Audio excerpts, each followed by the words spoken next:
Good morning from the heart, April 28th, the Good Samaritan, part 2. You ready for part 2?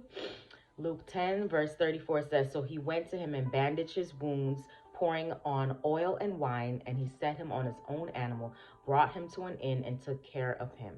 In this parable, Jesus presented a stranger, a neighbor, a brother in suffering, wounded and dying. But though priests and scribes had read the law, they had not brought it into their practical life.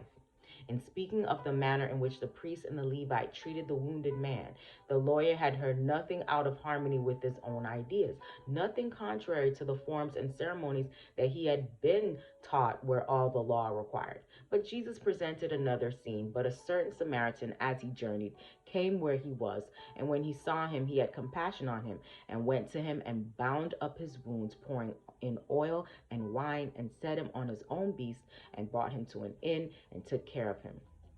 After Christ had shown up the cruelty and selfishness manifested by the representatives of the nation, he brought forward the Samaritan, who was despised and hated and cursed by the Jews, and set him before them as one who possessed attributes of character far superior to those possessed by those who exclaimed exalted righteousness. Everyone who claims to be a child of God should note every detail of this lesson. The Samaritan realized that there was before him a human being in need and suffering, and as soon as he sees him, he has compassion upon him. The Samaritan followed the impulse of a kind and loving heart.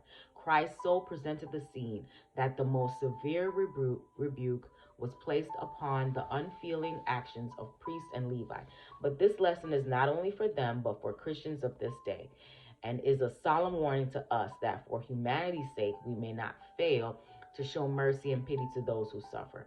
In the parable of the Good Samaritan, Jesus presented his own love and character. The life of Christ was filled with works of love toward the lost and erring.